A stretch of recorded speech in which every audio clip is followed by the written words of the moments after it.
Hello, team owners and fans.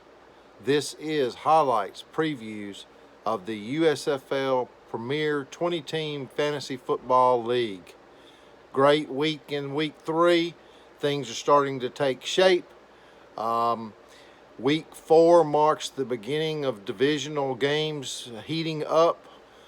So the first 3 weeks have been kind of easy. It's just going to get harder and harder to win in this big 20 team league. USFL all the way. Here we go. Highlights last week. Gunslingers on Monday Night Football went in there with a 3-point deficit, but they took down the Boats on the efforts of Tyreek Hill. It really came down between Tyreek Hill and Butker in that. The Boats had Butker, and Tyreek Hill was with the Gunslingers, and Tyreek performed well. Gunslingers get their first win of the season. They've started out really rough. The coach said after the game, a blind squirrel always finds a nut at some point. So there you go. Gunslingers, Jake Matthews taps up a win, maybe can build on it. The Boats dropped to 2-1. The next game was my game of the week, and that was the Stallions and the Gamblers. This was a Joe Bach versus Scott Boucher game of the week, a USFL game of the week from that standpoint with our USFL celebrities. The Stallions were just too much with James Robinson having a big week and Goff putting in a very solid game, leading the Stallions over the win with what was the undefeated Gamblers. Stallions are 1-2. Gamblers are 2-1. Gamblers just didn't show up in this game. They're much better than what they showed on the field. Stacey Ashton said that she will definitely be. Ashton said she'll be back next week with a win. Upset of the week that I had was Arizona Wranglers versus the Bandits. Bandits went to the Bassett Bowl last year, lost in a close game to the Federals, but Arizona does pull through here. The Wranglers, Kevin Perilou, with a win 27-17 over the Bandits.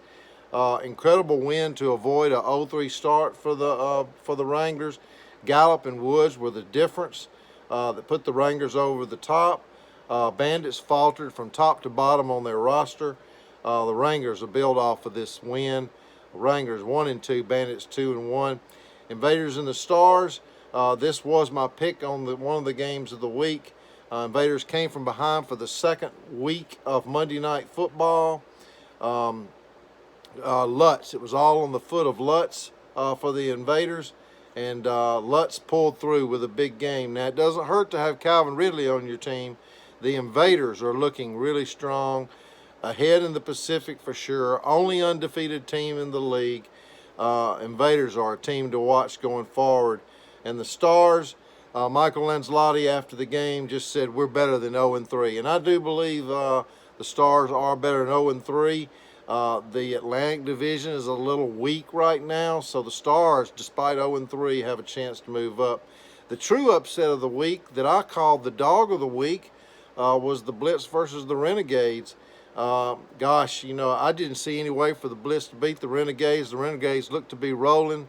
By our computers, they are the best team in the league. Not anymore after this upset loss. Chicago Blitz, Joey Maynard takes down Michael Rodriguez Renegades. It was a home win for the Blitz. Top to bottom, the Blitz had a great performance. Won that game 20-16 in a home win. Blitz are 1-2. Renegades are 2-1. And then the Express and the Spirit was my pick for game of the week. The game ended up 24-23 in favor of the Express over the Spirit. Both of these teams are now 2-1. Spirit fought hard all the way to Monday Night Football, but the Express stay close to the Invaders at 2-1. Other games of the week, the Panthers took the Feds down pretty easily. Championship Feds are in trouble at 0-3. Paul Thompson's team, but we'll see what they do. Michael Harrison taught Paul Thompson, and then Mark Nemi with the Panthers gets an easy win to go 2-1. And the Bulls just ripped the Outlaws this past week. Jacksonville scoring a lot of points. Bulls go to 2-1. Outlaws are 1-2 only one game back in this Central Division. The Maulers over the Breakers 25-24. And the Gold put up their second win, Michael Rudd, over the New Jersey Generals 28-27 in a close one. Look, I'm going to do previews Sunday morning, and the reason I'm going to do previews Sunday morning is because of some of the COVID-related stuff. I just don't have the time to put it all together, but we're going to have a great preview Sunday morning. So when you get up on Sunday with your coffee or whatever, or your hangover remedy, whatever it might be, before the game start, tune in here on the Fantasy Fan page and see previews for Week 4 as the USFL is taking shape. Have a great week.